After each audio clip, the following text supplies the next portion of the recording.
Assalamualaikum warahmatullahi wabarakatuh. Ohayou gozaimasu minasan. Ketemu lagi dengan Monica Sensei ya. Seperti biasa, kita akan belajar membahas Bunpo dari buku Daiichi 2. Kali ini kita akan belajar bab 33 ya. Dai Sangju Sangka. Hai. Kuruma ga areba benri desu. Oke. Bentuk, nanti kita akan belajar bentuk bentuk syarat. Kuruma ga areba, kalau ada kendaraan kuruma ya, benri desu, praktis. Bunpo yang pertama kita akan belajar bentuk syarat ya. Ini macam-macamnya banyak ya.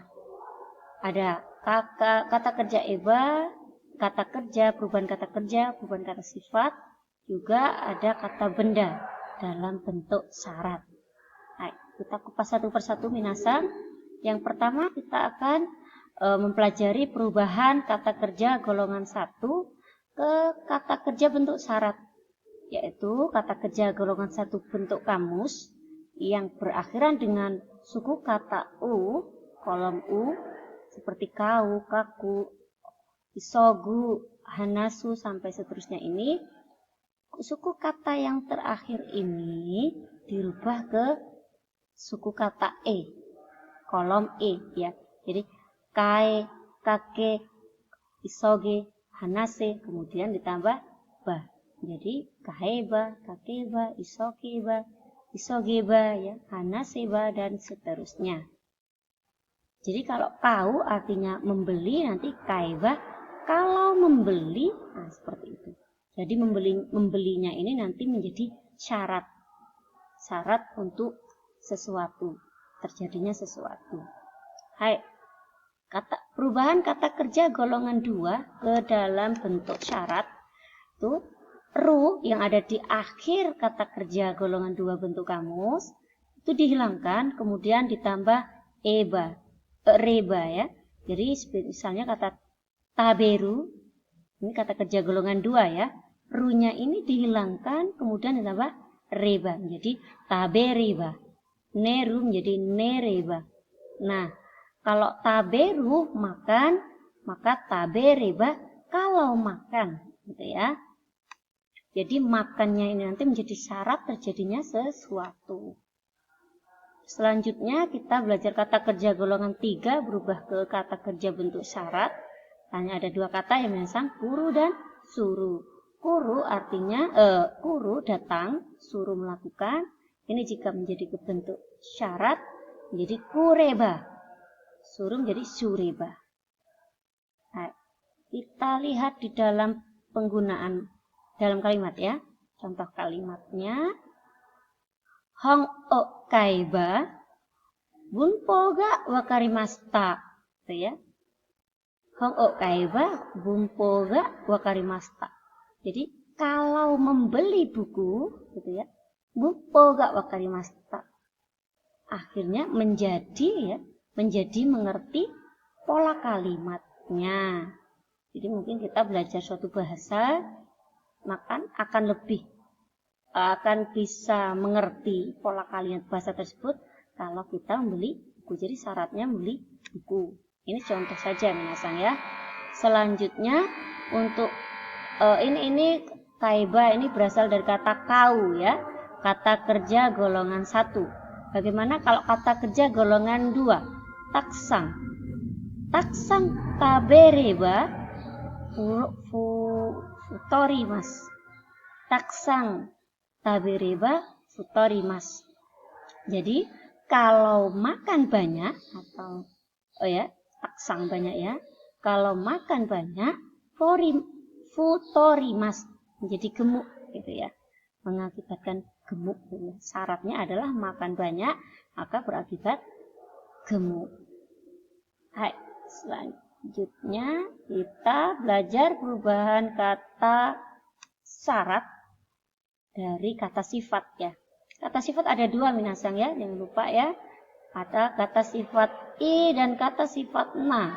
Kata sifat i ini atau kata sifat yang pertama Jika dirubah ke dalam bentuk syarat, maka i-nya berubah hilang gitu ya. Kemudian ditambahkan kereba. Misalnya kata takai atau tinggi. Takai menjadi i-nya ini hilang, i-nya ini semua yang belakang hilang, kemudian tambah kereba ya. Taka kereba, atsu kereba. Yo untuk yoi, yoi artinya baik. Baik ini spesial ya, tidak menjadi ikereba menjadi tapi menjadi yokereba. Spesial untuk golongan kata sifat i yang i ini ya. Kata sifat golongan i untuk kata i atau yang berarti baik ini perubahannya menjadi yokereba. Hai, selanjutnya minasang untuk kata sifat na tinggal menambahkan nara. Jadi kata sifat na dan kata benda jika dirubah ke dalam bentuk syarat, maka tinggal menambahkan nara. Sama ya, untuk kata sifat na dan kata benda. Tinggal menambahkan nara di belakang kata sifat na atau di belakang kata benda. Contohnya, kantang. Kantang ini gampang ya. Kantang nara. Kalau gampang, nah seperti itu. Kire, cantik. Kire nara. Kalau cantik, nah, benda misalnya. Ame, hujan. Ame nara, yuki salju, yuki nara kalau turun salju, bla bla bla bla seperti itu. Hai, kita lihat penggunaannya di dalam kalimat. Kenkyu keikaku shoga yukiriba kono shogakuin ga moraimasu. Kenkyu keikaku sho ini artinya rencana penelitian ya. Keikaku rencana, kenkyu penelitian. Jadi rencana penelitian, kalau rencana penelitiannya yokiriba, jadi ini dari kata sifat golongan i ya. Kata sifat i, kata berasal dari kata i yang i dua kali yang spesial tadi. Saat dirubah menjadi eba menjadi yokiriba ya tadi ya di depan. Ya ini. Jadi kalau rencana penelitiannya baik, gitu ya. Kono shogakuin enggak moraimasu. Shogakuin itu beasiswa ini, gitu ya. Moraimasu berasal dari kata morau, menerima. Karena bentuk di sini morai berarti menjadi bentuk kanoke ya. Dulu di pembahasan bab sebelumnya juga sudah kita bahas ya. Morai mas dapat menerima beasiswa ini. Hai. Selanjutnya ryosing nara kanarazu kodomo ni aiste imas. Kalau orang tua ini kata benda maka menggunakan nara ya. Kalau orang tua kanarazu pasti kodomo ni aiste imas mencintai anak-anaknya. Hai. Jadi ini syaratnya adalah orang tua. Berikutnya kita belajar desho, gitu ya. Desho ini kemungkinan. Hampir mirip dengan kamu sirimaseng ya. Astawa hareru desho. Besok mungkin cerah gitu ya. Nah, gitu. Desho gitu. Tinggal kalimat biasa. Maksudnya kalimat biasa di sini kalimat bukan bentuk formal ya, bukan bentuk mas atau maseng, tapi bentuk biasa. Jadi bentuk kamus gitu, atau bentuk na biasa.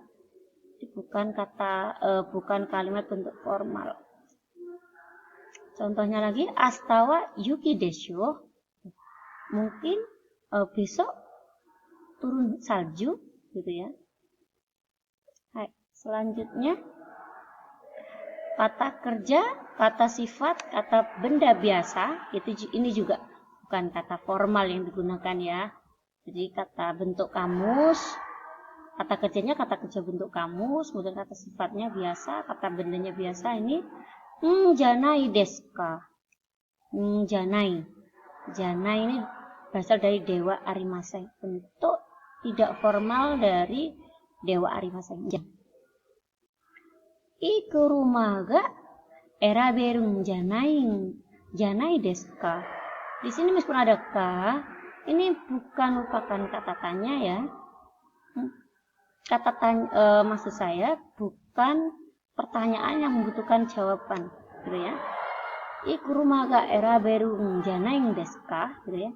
Saya mungkin akan memilih kendaraan yang bagus ya, gitu ya. Saya mungkin akan memilih kendaraan yang bagus, gitu. Jadi ini merupakan pembicara memastikan, gitu ya, memastikan bahwa dia akan memilih kendaraan yang bagus, mungkin untuk transportasinya supaya lebih nyaman atau bagaimana gitu ya. Jadi di sini pembicaranya memastikan untuk dirinya sendiri, seperti itu.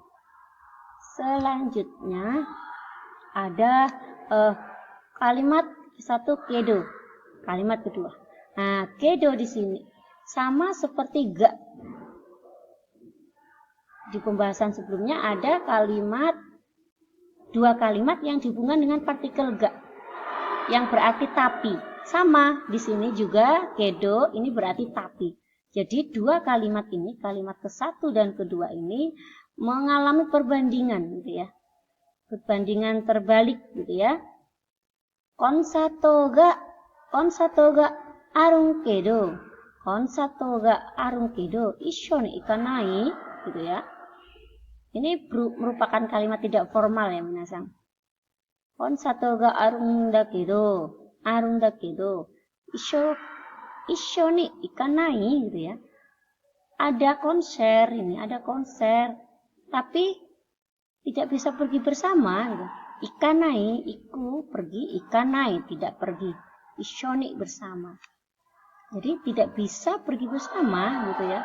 Tapi tidak bisa pergi bersama gitu.